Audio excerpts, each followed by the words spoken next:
Hi, I'm David, and this is a video to show how the function I made for sorting between integers or other numeric types and strings works. So the idea here is that you have some sort of iterable. This is in Python, and it's full of data. So I have a list here, various numbers. They have decimals, negative values, etc. And this also has strings in it.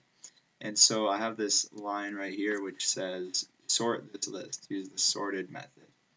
And so if you run this, it actually returns an error. So we just see that over here.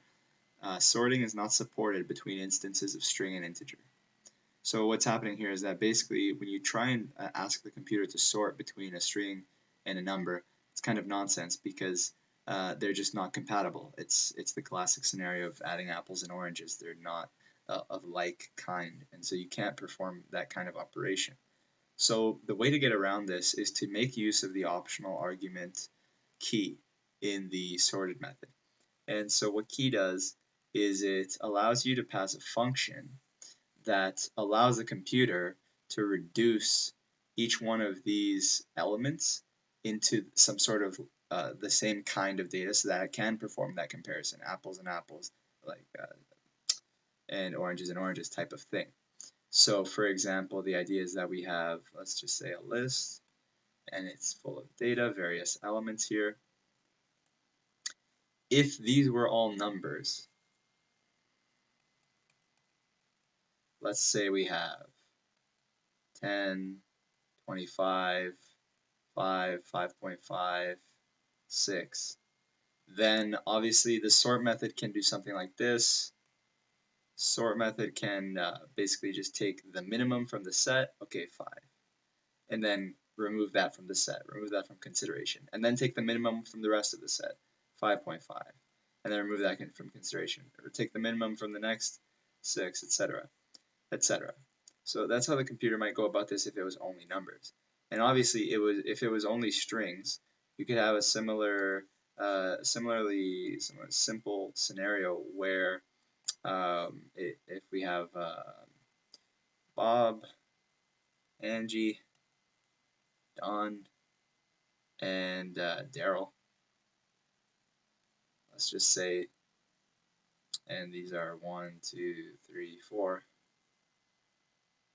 Well, if you want to sort these, you could just look at the first letter, and if the first letter is of a given one is nearest to the beginning of the alphabet, that's the first one. Okay, so obviously A is the first letter of the alphabet, and there's no other A's, so Angie's first. And then B is the next letter, so Bob is next. And then when you have a conflict and these two are the same first letter, you just go to the second letter. So the second letter here is A, that's O, A beats O, so then we have 4, 3. So obviously this is how a computer might go about sorting a string or data or a numeric data type. So pretty simple. So the idea is, like I mentioned with key, you want to define a function. That's supposed to be an F. A function which takes in your element and it returns some consistent data type. And what I mean by consistent is just that it's one particular type. So we have a function, we put in all of these elements, whatever they may be, all these different kinds, numbers, strings, whatever, and this returns either a string or it could return an integer or a number, but it's only one or the other. We couldn't have it return both strings and integers because then we still have the same problem we started with where we can't sort. So the question then it becomes, can I reduce an element in my list, whatever it may be? Can I reduce any element to a number such that the numbers, when put in sequence, will yield the correct sequence that I'm interested in? What I mean is, here we have these. Can I have some function which takes in these strings and spits out these numbers? And at the same time, would these numbers that have been spit out by my function be able to mesh with other numbers that might be in my list? So if instead of just having these 4 names in a list, if I had these 4 names and I also had, 2.5, 4, and now when I pass this through the sorted method, how would it be able to sort these? I mean, if you reduce the strings to a number like this, your output would be Angie, and then it would be, um, it might be two, well, it would be all messed up. It might be Bob, Angie, 2.5, Don, Daryl. So you'd have the numbers and the strings all mixed together. What I'm interested in with this function that I'm showing today is the ability to take in a string that has some numbers, a list rather that has some numbers, some strings, some more numbers, some strings, whatever the case may be, and turn it into a list that has numbers from lowest to highest, and then it has strings from alphabetical from A to Z. No matter, with no issue in the original sequencing, no issue with that. So how I went about this is that I did not decide to try and turn strings into numbers, as we just talked about here. I felt like that would be potentially not feasible. So instead, the function that I've created takes everything in, and it turns everything into a string. And that allows for this entire sequence to occur. And so here is how I did it. Essentially, um, simple in principle. The big idea was that the fact is, to get the sequencing we want all strings to appear after the numbers. Well, when you pass an element into the black box function, it gives you a key value. And the key value is separate from the original element. This is 1, this is 2, these are completely separate. So the sorted function only actually looks at the keys. It does not look at the values. So we could do whatever we want with the keys. So to get this kind of scenario, I realized that you could add basically the letter B to each string. So if I had my original list and it has a string here, then my function can actually just tack on a B. So key will be B string. And then for every number in the list, for number 1, number 2, the function can actually just tack on an A. And by doing this, when the sorted method, predefined function, looks at all of these elements, it will immediately push every string afterward. It will put it further in sequence than all the numbers, because it'll see the first letter is an A and the first letter of all the strings will be a B. So once it's already segmented all the strings, then it can look and do its typical format like we saw over here, or just alphabetical sequencing. It can just pretty much look after the first character to sort all of these strings properly. So by doing this, we don't need to worry about the strings. This function, essentially, we just need to worry about how do we turn a given number into a string. So this number right here, number 2, has to be represented as a string, such that if you have a number line,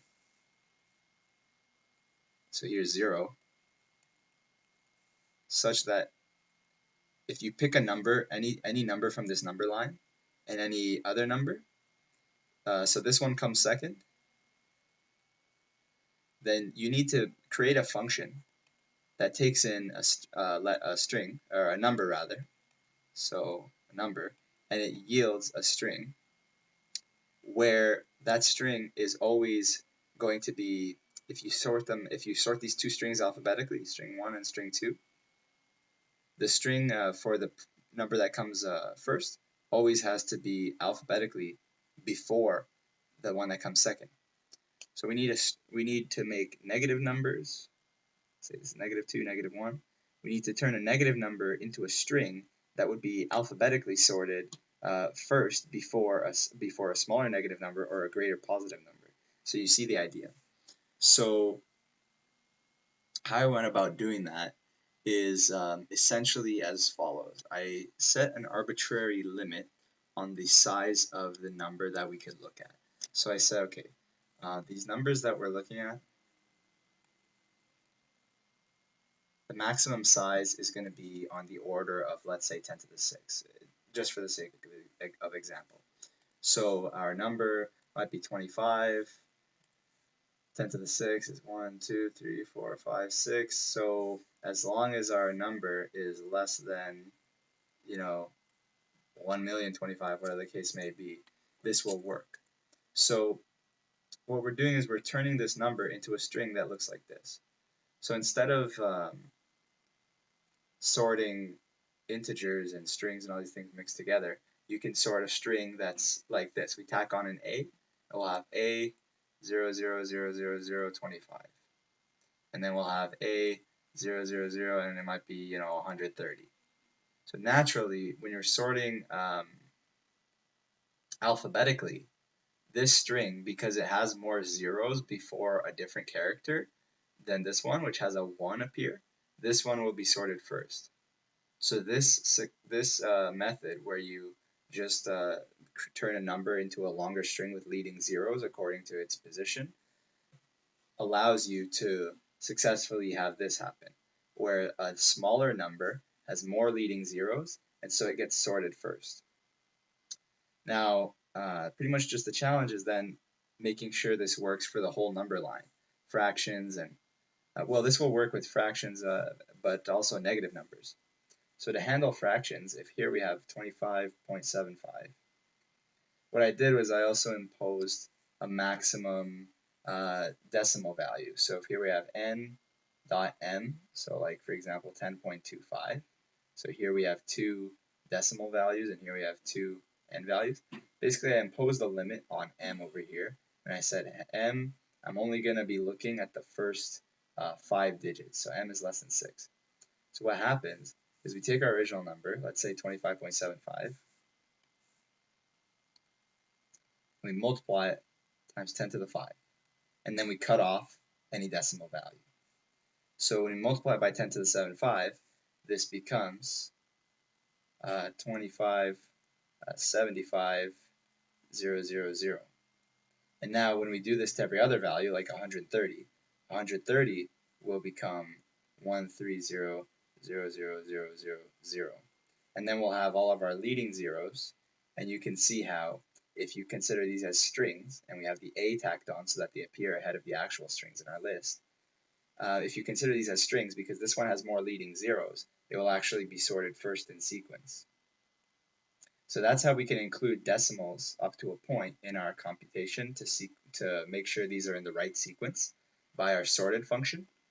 And so then to make sure negative values work, the problem is that trying to do this, you can see that the number with greater absolute value will be second in sequence.